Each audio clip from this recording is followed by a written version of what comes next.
Hello everyone, welcome back to my channel. তোমরা সবাই কেমন আছো? আশা করি ভালো আছো। এই গল্পের আগের পার্টগুলো যারা দেখোনি, প্লেলিস্টে রয়েছে, অবশ্যই দেখে নেবে। টাটা। বেঘরে কম্বল মুড়ে দিয়ে ঘুমাচ্ছে তে। দিন দুনিয়ার খবর যেন নেই তার। সে যেন আপন মনে ঘুমের রাজ্যের একমাত্র রানী। প্রায় 3 ঘন্টা ধরে এইভাবে ঘুমাচ্ছে সে। আজ দুপুরে তারা গ্রাম থেকে ফিরে এসেছে। তাই গাড়িতে জাঙ্কুকের বাহু ধরে আবদ্ধ হয়ে প্রশান্তের ঘুম দিয়েছিল। যে হোক লিসা তাদের ড্রপ করে দিয়ে গেছে বাড়ির সামনে। তখনই তো ঘুমিয়েছিল। জাঙ্কুক থেকে ডেকে কোনো সাড়া পায়নি। লিসাতে ঘুমের ব্যাপারে অবগত আছে, কিন্তু জাঙ্কুকের সামনে ইতস্তত বোধ করছিল। তবু লিসা একবার বলেছিল যে তার বোন একবার ঘুমিয়েছে তো 2-3 ঘন্টা না হলে সে উঠবেই না। তাকে যেন বকাঝকা না করে, আস্তে আস্তে সব শিখে যাবে। জাঙ্কুক এই বিষয়ে আগে থেকে জানতো, তাই সে লিসাকে নিশ্চিন্ত থাকতে বলেছে এবং বলেছে তার বোনকে সে বিন্দু মাত্র কষ্ট দেবে না। তারপর জাঙ্কুক তাদের বিদায় দিয়ে তাকে কোলে করে রুমে এসেছে।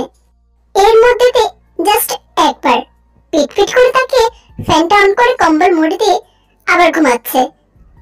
জাঙ্কুক তো বুঝেই পায় না এই মেয়ের এত ঘুম আসে কোথা থেকে। এতবার করে ডাকছে অথচ ওঠার নাম নেই। এইদিকে দুপুর গড়িয়ে বিকেল হয়ে পড়েছে। জাঙ্কুকের এবার বেশ বিরক্ত লাগছে। জাঙ্কুকও খাটে বসে তাকে টেনে তুলল। তে উঠল ঠিক, কিন্তু সে জাঙ্কুকের বুকে মাথা রেখে চোখ পুনরায় বুজিয়ে নিল। জাঙ্কুকের বিরক্তিবোধ হঠাৎ করে উড়ে গিয়ে এক জাগ ভালো লাগা ঝেঁকে ধরল মনে। এক হাতে জড়িয়ে ধরে আরেক হাতে তের মুখে রেখে নরম গলায় বলল, এত ঘুম কই পাও? সে থেকে ডেকে যাচ্ছি, উঠছো না কেন? অনেকক্ষণ কিছু খাওনি, এবার উঠে ফ্রেশ হয়ে কিছু তো খেয়ে নাও। তে জাঙ্কুকের বুকে আর একটু মুখ গুজে বলল, আর একটু। জাঙ্কুক শুনল না, তেকে নিয়ে ওয়াশরুমে গেল। তে সেই দিনের কথা মনে পড়তে চটজলদি চোখ খুলে বলল, আজকে প্লিজ এই শাওয়ারের নিচে দাঁড় করে দেবেন না, আমি আর ঘুমাবো না। জাঙ্কুক হেসে ফেলল। সেই দিন তার ফেস রিঅ্যাকশন দেখার মতো ছিল। তাকে শাওয়ার নিচে দাঁড় করে দিতে সে যখন ভিজে গিয়েছিল, সে যে চিৎকার আর সাথে ভয়ে কেঁদে ফেলেছিল। জাঙ্কুক প্রথমে চমকে গিয়ে দেখে সামলাতে গিয়েও থেমে যায়। সেদিন কেমন যেন মেয়েটার কান্না তার ভালো লাগছিল, যেন মনে হচ্ছিল আরো 2-4টে চড় বসিয়ে দি গালে, আর বসে বসে সারাদিন তার কান্না দেখুক সে। কিন্তু এটা কখনো পূরণ হবে না, কারণ সে মেয়েটার গায়ে হাত তোলা তো দূর, তার সামান্য ফুলের টোকাও লাগতে দেবে না। জাঙ্কুক থেকে দাঁড় করে দিয়ে নিজে হাত ভিজিয়ে জল নিয়ে তার চোখে মুখে বুলিয়ে দিল। ফেলফেল করে তাকিয়ে রইল জাঙ্কুকের মুখ পানে। সে যে এতটা ভালোবাসা, এতটা কেয়ার পাবে তা ভাবতে পারেনি কখনো। প্রথম প্রথম তো জাঙ্কুক তাকে পছন্দই করতো না, তাকে বারবার ফিরিয়ে দিত। কিন্তু যখন থেকে জাঙ্কুক তার কাছে আসতে শুরু করেছে, তে একটু একটু করে প্রতিদিন তাকে নতুন করে চিনছে, নতুন করে জানছে, তাকে আবিষ্কার করছে সুপুরুষ রূপে। এবার জাঙ্কুক নিজেও মুখ হাত ধুয়ে ওয়াশরুম থেকে বের হতে হতে বলল, নিচে চলো, সকাল থেকে আমিও কিছু খাইনি, খুব খিদে পেয়েছে। আপনি সকাল থেকে খাননি কেন? রান্নার মাসে আসেনি? এসেছিলেন তো, ইভেন রান্না করে সব টেবিলে সাজিয়ে দিয়েও গিয়েছেন, কিন্তু তুমি ঘুমিয়ে আছো, তাও না খেয়ে। আমি কি করে খেয়ে নি বলো তোমাকে ছাড়া? হঠাৎ করে চোখ ফেটে কান্না এলো। হঠাৎ মনে হলো তার এত সুখ সইবে তো? এত সুখী কাউকে হতে হয় বুঝি? তার স্বামী এত ভালো কেন? জাঙ্কুক চেয়ার টেনে থেকে বসালো, অতঃপর সে পাশে চেয়ারে বসতে যাবে তার আগেতে কেঁদে উঠে জাঙ্কুকের পেটের কাছে শার্ট মোটো করে ধরল। কি হয়েছে বউ? কাঁদছো কেন? শরীর খারাপ লাগছে?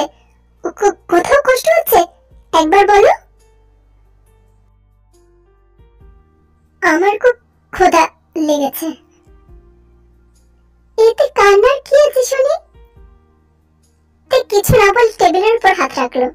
জাংকুক কিছুক্ষণ সরু চোখে তাকিয়ে থাকলো, বোঝার চেষ্টা করলো কিছু। কোনো উত্তর না পেয়ে সে খাবারে মনোযোগ দিল। রাত প্রায় 2টো বাজে। বদ্ধ ঘরে লালচে ড্রিম লাইট জ্বলছে। জাংকুক এক পাশে তার কোমর জড়িয়ে ঘুমিয়ে আছে, আর তার বুকে বিড়াল ছানার মতো গুটিসুটি হয়ে ঘুমিয়ে আছে। কিন্তু হঠাৎ ধরফড়িয়ে উঠে বসে জোরে কেঁদে কিছু বলতে লাগলো। জাংকুক হঠাৎ কান্নার শব্দে হকচকিয়ে গেল। সে ঘুম জড়ানো চোখে তের দিকে তাকালো। দো চোখ তার ঘুমে টুইটুম্বুর। পরিষ্কার করে তাকানোর আগেতে হঠাৎ দো হাতে জাংকুকের মুখ ধরে এলো পাতারে চুমো দিতে লাগলো। জাংকুক অবাক হলো। আপনি আপনি কেন অফিসে যাবেন না? যাবেন না কোথাও? যাবেন না বাইরে বাহিরে? জাংকুক থেকে সরালো, পিট পিট নেত্রে তাকিয়ে রইল তার জন্য চিন্তিত নারীটির দিকে। কিছুক্ষণ নিষ্পলক চেয়ে থাকার পর বলল, স্বপ্ন দেখেছো? তে হেসে চোখ মাথা নাড়ালো। খুব ভয়ঙ্কর স্বপ্ন দেখেছে সে। জাংকুক সব বুঝে তাকে দু হাতে বুকে জড়িয়ে নিল। চিন্তা করো না, ওটা স্বপ্ন, যা সত্যি হয় না। তে তো শুনলই না। সে পুনরায় ফুঁপিয়ে কেঁদে উঠে বলল, যাবেন না বলুন। জাংকুকের মনের অবস্থা বুঝে সাই দিয়ে বলল, যাব না। সত্যি বলছেন? 3 সত্যি। এবার ঘুমাও। দেখি তবু তাকিয়ে থাকতে দেখে জাংকুক বলল, কি হলো, ঘুমাবে না? তুমি না আমার ঘুমের পাগলি। 3টে চুমু, তারপর ঘুমাবো। জাংকুক শব্দ করে হেসে দিল তের বাচ্চামি আবদার দেখে। ঠোঁট ফুলিয়ে রইল তে। জাংকুক হাসি থামিয়ে দুষ্টু হেসে বলল, যদি 4টে দিই ক্ষতি আছে কি? তে একটু লজ্জা পেল, তবুও মাথা দুলিয়ে বোঝালো ক্ষতি নেই। জাংকুক তার দু চোখে অধৈর্য হলো। দুগালে শব্দ করে চুমু দিয়ে কপালে দীর্ঘ সময় নিয়ে স্পর্শ করলো। তের দুগাল লজ্জায় ভারী হয়ে এলো। সে গুটিসুটি হয়ে জাংকুকের বুকের ভাঁজে ঢুকে গেল। জাংকুক আবার শব্দ করে হেসে দিল। তার হাসি যেন থামছেই না। তে তার জীবনে আসার পর থেকে যেন কেমন সুখ সুখ অনুভব করে। কত অনুভূতির সাথে যে পরিচিত হয়েছে, কত স্বপ্ন দেখতে শুরু করেছে সে, কত কথা জমিয়েছে সে। তার থেকে এত এত বলেও ফুরায় না। মাঝে মাঝে ভাবে, তের এত ঋণ শোধ করবে কিভাবে সে? আধিও এই খুশি, এই আনন্দের ঋণ শোধ করা যায় কি? আজ যেন ঝলসানো রোদ, আর এই রোদের কারণে পাখিটার দেখা পাওয়া যায় ব্যালকনিতে। আজ অবশ্য বৃষ্টি নেই, তবুতে সেখানে বসে পাখিটির দিকে তাকিয়ে আছে। তবে সেই দিনের মতো মুখের হাসিটুকু আজ যেন ওর নেই। জাংকুক আজ 2 দিন পর অফিসে গিয়েছে। তাই তাকে এই 2 দিন কিছুতেই বাড়ির বাইরে যেতে দেয়নি। কিন্তু এইভাবে আর কতদিন? তাই সে তাই ঘুম থেকে ওঠার আগে বেরিয়ে পড়েছে। এ নিয়ে একটু বেশি মন খারাপ হয়ে আছে। জাংকুক তাকে একটু বলে গেলে কি হতো শুনি? সে তো আজ থেকে অফিসে যেতে দিতে চেয়েছিল, কিন্তু তাও কেন বলল না? লিসা অফিসে জয়েন করেছে। যে হোক, জাংকুক সবাই এক জায়গায় কাজ করে। আয়ু কয়েকদিন ছুটির পর আজ অফিসে জয়েন করেছে। এসে সে আগের মতো মেতে উঠেছে আড্ডা দিতে। আয়ু আর জাংকুক পাশাপাশি ডেস্কে বসে। লিসার যে হোক তাদের পিছনে কাজ করার ফাঁকে ফাঁকে আয়ু জাংকুকের সাথে কথা বলেই চলেছে। জাংকুকের মন ভালো নেই তাকে না বলে আসায়। এখন যেন কেমন লাগছে তার। লাঞ্চ ব্রেকে আরেকবার তাকে ফোন করবে ভেবে রাখলো জাংকুক। না বলে আসায় নিশ্চিত তে ভীষণ রেগে আছে। তাই তো জাংকুক এতবার ফোন করার পরও তা রিসিভ করছে না। জাঙ্কুক এটা ভেবে হাসলো, তে যতটা তাকে ভালোবাসে ততটাই তার উপর সামান্য ব্যাপারে রেগে যায়। আয়ু হাসি মুখে 2 মগ কফি এনে একটা নিজের হাতে নিয়ে অপরটা জাঙ্কুকের দিকে বাড়িয়ে দিয়ে মিষ্টি করে হেসে বলল, জীবন কফি নাও, আজ তো তুমি লাঞ্চ করতেই চাইছো না, তাই এই কফি দিয়ে পেট ভরে নাও। জাঙ্কুক হেসে কফিটা নিয়ে থ্যাংক ইউ জানালো। তেকে খাওয়ার জন্য রান্নার মাসি ডেকে গিয়েছে, কিন্তু তে খাবে না সব জানিয়ে দিয়েছে। মুখ ফুলিয়ে সে খাটের উপর বসে আছে। সে বেশ কিছুক্ষণ কাঠের পুতুলের মতো বসে থাকার পর ফোনটা হাতে নিয়ে দেখলো জাঙ্কুকের বেশ কয়েকটা মিসড কল। তবুও তে কল ব্যাক করলো না, বরং লিসাকে ভিডিও কল করে জাঙ্কুকের খোঁজ খবর নেবে ভেবে নিল। 10 সেকেন্ড পরে লিসার হাসি মুখটা দেখতে পেল। লিসার হাসি মুখটা তার বেশ ভালো লাগছে। লিসা হাসি মুখে বলল, কি রে এখন ফোন করলি যে, দুপুরে খেয়ে ভাত ঘুম দিসনি কেন? তে ঢোক গিলল। সে যে কিছুই খায়নি সকাল থেকে, সেটা যদি তার দিদি জানতে পারে তো এখনই তার কাছে ছুটে আসবে। তাই তে মিথ্যা বলল, এই তো এবার ঘুমাবো, তোর কথা মনে পড়ছিল তাই ভিডিও কল দিলাম। তা বল, কেমন কাজ চলছে? সব সব ঠিকঠাক আছে, তুই বল, তোর মুখটা শুকনো লাগছে কেন? শরীর খারাপ লাগছে কি? আমার কিছু হয়নি, আমি তো। পুরো কথা শেষ হওয়ার আগে তার পেছনে জাঙ্কুককে দেখতে পেল। তাকে দেখে চোখটা খুশিতে চিকচিক করে উঠতে গেলেও ক্ষণে তা নেমে যায়, কারণ জাঙ্কুকের পাশে আয়ুকে দেখতে পায়, এবং শুধু দেখতে পেলে তা অবধিই ঠিক ছিল। আয়ু তখন জাঙ্কুকের হাতের কফির মগটা ধরে কি যেন বলছিল। তা দেখে তার মাথায় আগুন জ্বলে উঠল, আর সে সেভাবেই কিছুক্ষণ তাকিয়ে রইল।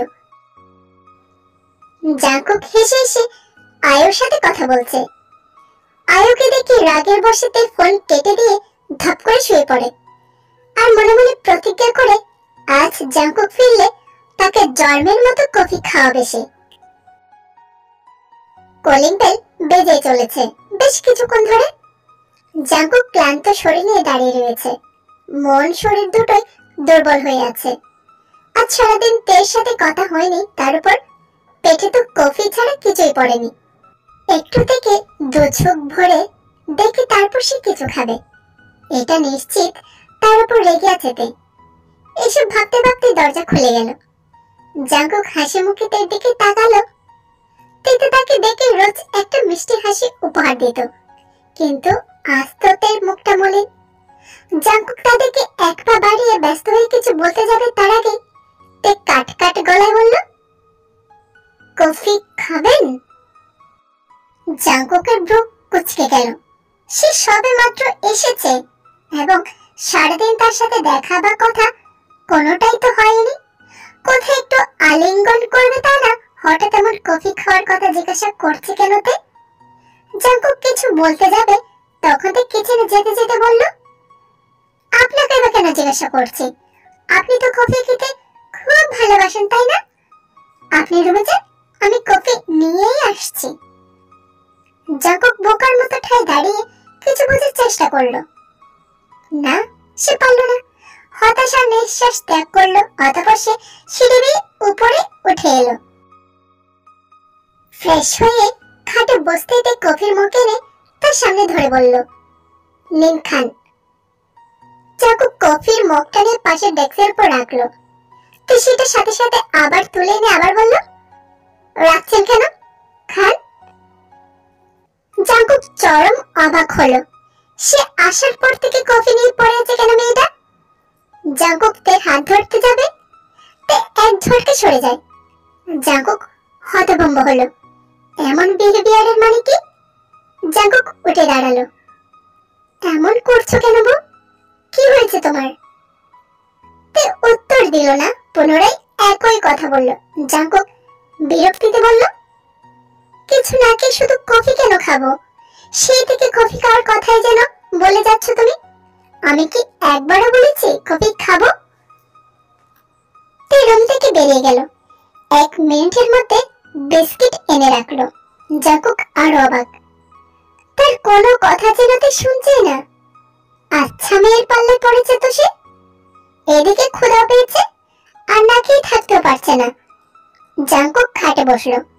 একটা বিস্কিট হাতে নিয়ে খেতে গিয়েও তুই খেয়েছে কিনা জিজ্ঞাসা করতে গেলে তুই বেলকনিতে চলে যাই।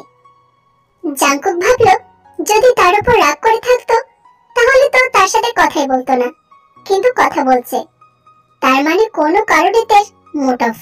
জাঙ্কুক কিছু না বুঝে খেতে শুরু করলো। তুই বেলকনি থেকে তা দেখে আরো রেগে ফেটে পড়লো। তাকে ছাড়া একা কিভাবে খেতে পারে জাঙ্কুক? কই এতদিন তো খায়নি, আজ কেন একা খাবে? তে নিজের নিয়ন্ত্রণ হারালো। সে এগিয়ে গিয়ে ড্রেসিং টেবিলের সামনে রাখা জিনিসপত্র ফ্লোরে ছুঁড়ে ফেললো। জাঙ্কুক বড় বড় চোখে তার কাছে দেখতে লাগলো। কি হচ্ছে তার মাথায় ঢুকছে না। তে হঠাৎ করে কেন এত ভায়োলেন্ট হয়ে গেল? লিসা তো বলেছিল তে প্রচন্ড বেগে রেগে গেলেই এতটা ভায়োলেন্ট হয়, কিন্তু আজ তে শব্দ করে কাঁদতে লাগলো। জাঙ্কুক ভটকালো।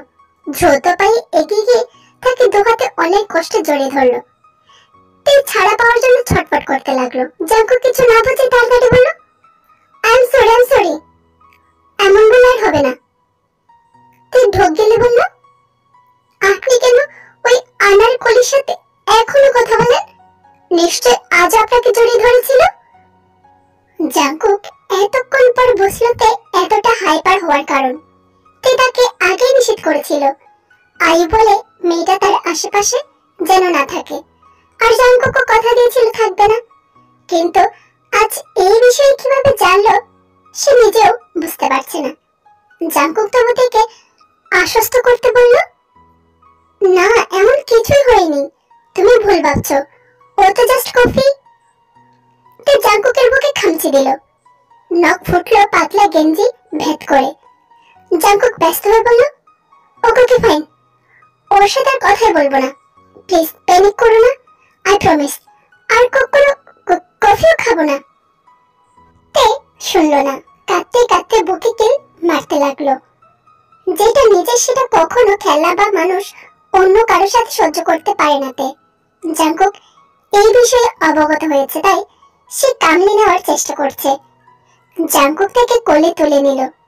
তে কেঁদেই যাচ্ছে। জাঙ্কুক থেকে নিয়ে ছাদে এসে দোলনায় বসিয়ে দিল। জাঙ্কুক তার চোখের জল মুছে দিয়ে আদর করে বলল, কাঁদে না, আর এমন হবে না বলছি তো, সরি। তে কান্না থামিয়েছে, তবে এখনো কাঁপছে। জাঙ্কুক অধৈর্য হয়ে তার কপালে অদর ছোঁয়ালো। কাঁদতে না করেছি তো, আমার কিন্তু ভালো লাগে না। তে জাঙ্কুককে জড়িয়ে ধরলো। আপনি খুব পচা। জাঙ্কুক হেসে ফেলল। সে তের মাথায় হাত বুলাতে লাগলো। ক্ষীণ প্রহর অতিক্রম হতে তে ঠোঁট ফুলিয়ে বলল, আমি সকাল থেকেই খাইনি। জাঙ্কুকের হাত থেমে গেল। খাওয়ানি কেন শুনি? আপনি না বলে চলে গেলেন কেন শুনি? জাঙ্কুক এক মুহূর্ত দেরি করলো না, টেকে নিয়ে নিচে এলো। ব্যস্ত হাতে খাবার প্লেটে সাজিয়ে তের মুখের সামনে ধরলো। তে কিছুক্ষণ থাকিয়ে থেকে বাচ্চাদের মতো খেতে লাগলো। রুমে এসে খাটে বসে আছে। জাঙ্কুক ড্রয়ার থেকে মেডিসিনের বক্স বার করতে তে ভয়ে জড়সড় হয়ে গেল, তারপর শুয়ে পড়ল। তে এবার ধরা পড়ার ভয়ে গায়ে কাঁথা টেনে নিল। জাঙ্কুক বক্স খুলে দেখলো গত এক সপ্তাহ মেডিসিন নিচ্ছে না তে। তা দেখে জাঙ্কুক তো নিজের উপরে রাগ হলো। এগুলো তো তার রেসপন্সিবিলিটি। সে তার পরিবারকে কথা দিয়েছে তাকে সুস্থ করে তুলবে, আর সে সেখান থেকে বেরিয়ে যাচ্ছে। জাঙ্কুক ওষুধের পাতা থেকে দুটো ওষুধ নিয়ে তের কাছে গেল। কিছুক্ষণ তের দিকে তাকিয়ে থেকে মলিন কণ্ঠে বলল, বউ, উঠে এই দুটো মেডিসিন খেয়ে নাও। তে চমকালো। জাঙ্কুক তাকে এত শান্ত করে কেন বলছে? সে তো ভেবেছিল জাঙ্কুক তাকে বকা দেবে, কারণ তে ইচ্ছা করে ওষুধ নেয় না, তার কোনো কালে এটা ভালো লাগে না। আর তাছাড়া সে তো সুস্থ, তাহলে তাকে সবাই তো জোর করে অসুস্থ বলে কেন? তে উঠে বসলো। জাঙ্কুক জলের গ্লাস এগিয়ে দিতে দিতে বিনা বাক্যে ওষুধ খেয়ে নিল। আপনি কি আমার উপর রেগে আছেন? জাঙ্কুক পাশে গিয়ে বসলো। রেগে থাকবো কেন? ওই যে কি? না, কিছু না। জাঙ্কুক সরল। তে সুরসুর করে এসে জাঙ্কুকের বাহু বন্ধনী হলো।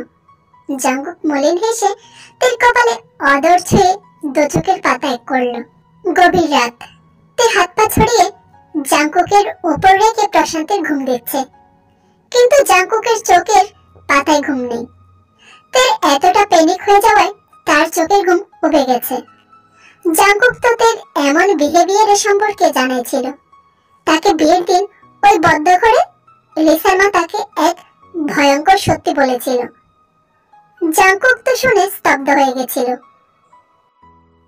কিন্তু সে যে তাকে ভালোবাসে, তাকে সব রূপেই সব অবস্থাতেই পাশে চাই। জাঙ্কুক কথাও দিয়েছে তার ট্রিটমেন্টে সে কোনো রকম গাফিলতি করবে না, কিন্তু এই কদিন একটু অন্যমনস্ক করে যাওয়ায় মেডিসিনগুলো ঠিকঠাক দেওয়া হচ্ছে না, তাই তের এই অ্যাটাক। জাঙ্কুক তের ঘুমন্ত মুখের দিকে তাকালো। কত মায়া, কত আবেগ জড়িয়ে আছে এই মেয়েটার সাথে তার। তাকে ছাড়া যে জীবন অচল। জাঙ্কুক তাকে বালিশে শোয়ালো। নিজেদের পেটের কাছে মাথা রেখে বেশ আবেগী হয়ে বলল, তোমাকে সুস্থ করে তোলার দায়িত্ব আমার। আমি তা পূরণ করবই বউ। তোমাকে একটু কষ্ট পেতে দেব না, প্রমিস। একটু না। ভালোবাসি বউ, খুব ভালোবাসি।